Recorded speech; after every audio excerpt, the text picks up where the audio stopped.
Students further अब हम discuss करते हैं हेलोजेंस की ऑक्सीडाइजिंग प्रॉपर्टीज को। तो आपने एक चीज याद रखनी है कि halogens most of the time oxidising agent के तौर पर काम करते हैं।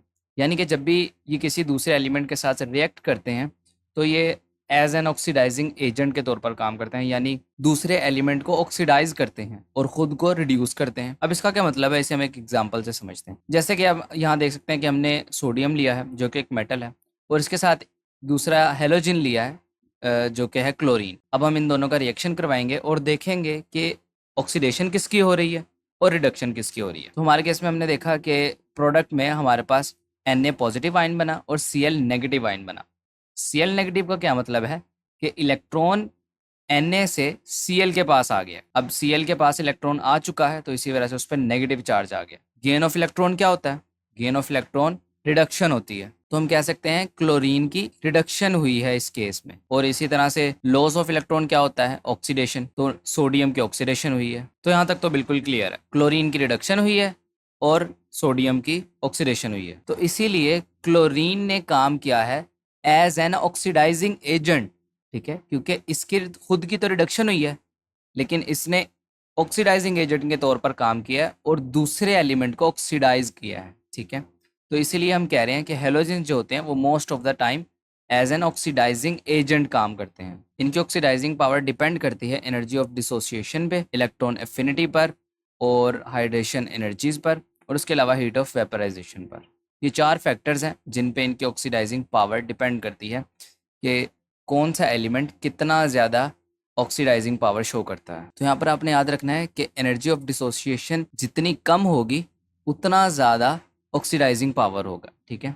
और इसी तरह से इलेक्ट्रॉन एफिनिटी जितनी ज़्यादा होगी उतनी ज़्यादा ऑक्सीडाइजिंग पावर शो करेगा एलिमेंट, ठीक है, कोई स्पेसिफिक एलिमेंट। और हाइड्रेशन एनर्जी जो होती है आयंस की वो जितनी ज़्यादा होगी तो इसका मतलब होगा कि उस स्पेसिफिक हेलोजन की ऑक्सीडाइजिंग पावर ज़्यादा है। अब यहाँ पर अगर हम देखें तो एनर्जी ऑफ डिसोसिएशन क्या होता है ये हम ऑलरेडी पढ़ चुके हैं कि अगर हमारे पास कोई मॉलिक्यूल है, जैसे कि ये देखें, अगर हमारे पास ये हेलोजन के दो एटम्स हैं और एक कनेक्टेड है, यानी कि इन्होंने बॉन्ड बनाया हुआ है और ये एक मॉलिक्यूल में बने हुए हैं, तो अब देखें अगर इनकी एनर्जी ऑफ डिसोसिएशन कम होगी तो ये जल्दी से डिसोसिएट हो जाएंगे। इसका मतलब है कि ये बॉन्ड खत्म हो जाएगा और ये जल्दी से डिसोसिएट हो जाएंगे और जो बाहर से आने वाला एटम है उस एटम के साथ ये जल्दी से रिएक्ट कर जाएंगे। तो ये होती है इनकी डिसोसिएशन एनर्जी। नेक्स्ट देखें इलेक्ट्रॉन एफिनिटी। इलेक्ट्रॉन एफिनिटी तो हमें पता है जब किसी एटम से कोई इलेक्ट्रॉन निकलता है तो उसके निकलने पर जो एनर्जी रिलीज होती है तो उसको हम कहते हैं इलेक्ट्रॉन एफिनिटी। इसी तरह हाइड्रेशन एनर्जी क्या होता है? अब हाइड्रेशन एनर्जी का मतलब है कि हमारे पास एटम्स के आयंस मौजूद हैं, ठीक है, यहाँ पर नेगेटिव आयंस हैं या फिर पॉजिटिव आयंस हैं, जो भी आयंस हैं, और इसके सराउंड में हमारे पास वाटर के मॉलिक्यूल्स आ रहे हैं, ठीक है। अब वाटर के मॉलिक्यूल्स जब आएंगे तो हमें पता है वाटर में क्या होता है, वाटर में एक हाइड्रोजन होता है, ठीक है, जो पॉजिटिवली चार्ज होता है, और दूसरा हमारे पास OH आयन होता है जो कि नेगेटिवली चार्ज होता है। अब जो इसका पॉजिटिव है वो नेगेटिव से अट्रैक्ट होगा और जो वाटर का नेगेटिव है वो दूसरे एटम के पॉजिटिव से अट्रैक्ट होगा, ठीक है। तो इसी तरह से रिएक्शन ये हमारे पास इनके दरमियान में फोर्सेस डेवलप हो जाती हैं और इन फोर्सेस के डेवलप होने पर जो एनर्जी रिलीज होती है उसको हम कहते हैं हाइड्रेशन एनर्जी। यानी कि स्पेसिफिक एटम्स ने वाटर के मॉलिक्यूल्स के साथ इंटरेक्ट किया और इंटरेक्शन करने के बाद जो उनके दरमियान फोर्सेस डेवलप हुई, उन फोर्सेस के डेवलप होने में जो एनर्जी रिलीज हुई उन्हें हम कहते हैं हाइड्रेशन एनर्जी। तो अच्छी ऑक्सीडाइजिंग पावर के लिए हाइड्रेशन एनर्जी का ज्यादा होना भी जरूरी है। तो अब हम किस तरह से देख सकते हैं? हम इसे देख सकते हैं स्टैंडर्ड रिडक्शन पोटेंशियल कैलकुलेट करके, हमारे फ्लोरीन, क्लोरीन, ब्रोमीन और आयोडीन का। तो हम देखते हैं कि किस तरह से इनकी रिडक्शन पोटेंशियल की वैल्यूज असाइन की गई हैं। तो फ्लोरीन का अगर हम रिडक्शन पोटेंशियल देखें तो ये सबसे ज्यादा है क्लोरीन, ब्रोमीन और आयोडीन की निस्बत। इसका मतलब क्या है? इसका मतलब ये है कि फ्लोरीन सबसे ज्यादा ऑक्सीडाइजिंग पावर शो करता है। क्यों? क्योंकि इसका रिडक्शन पोटेंशियल ज़्यादा है, यानी कि इसके खुद रिड्यूस होने का पोटेंशियल इसके पास ज़्यादा है। तो ऑफ कोर्स जब ये खुद रिड्यूस होगा तो दूसरे एलिमेंट को ऑक्सीडाइज करेगा। तो इसी वजह से हम कह रहे हैं कि इसकी ऑक्सीडाइजिंग पावर सबसे ज़्यादा होगी, ठीक है। हम इसके एक एग्जाम्पल भी देख लेते हैं।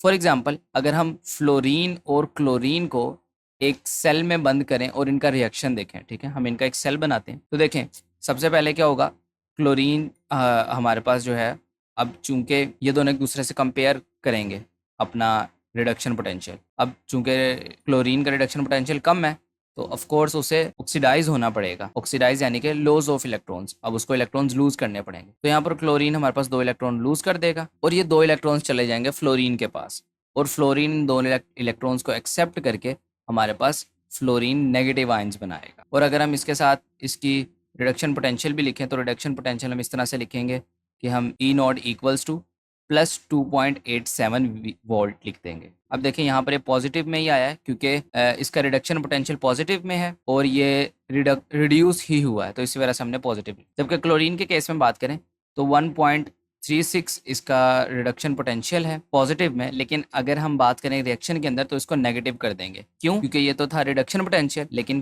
क्लोरीन रिड्यूस नहीं हुआ है, वो ऑक्सीडाइज हुआ है, तो ये नेगेटिव हो जाएगा। और इसी तरह से अगर हम ये ओवरऑल रिएक्शन करके लिखें तो ओवरऑल रिएक्शन हम इस तरह से लिखेंगे, हम फ्लोरीन और क्लोरीन को कंबाइन कर देंगे और इस तरह से ओवरऑल प्रोडक्ट लिख देंगे और इनके रिडक्शन पोटेंशियल को भी सब्ट्रैक्ट करके 1.51 लिख देंगे। तो इस तरह से देखें हेलोजेंस ऑक्सीडाइजिंग एजेंट के तौर पर काम करते हैं। अब यहाँ पर हमने एक चीज़ याद रखनी है, अगर हम क्लोरीन और ब्रोमीन का सेल बनाते हैं, अब इस केस में क्या होगा, देखें क्लोरीन का रिडक्शन पोटेंशियल ज़्यादा है, यानी कि क्लोरीन तो रिड्यूस ही होगा, इसका मतलब है कि ये ऑक्सीडाइजिंग एजेंट के तौर पर काम करेगा। और दूसरा जो ब्रोमीन है उसकी ऑक्सीडेशन हो जाएगी। तो अगर हम इसका ओवरऑल रिएक्शन देखें तो ओवरऑल रिएक्शन हम इस तरह से इसका लिख देंगे जैसे हमने लास्ट में फ्लोरीन और क्लोरीन का लिखा था।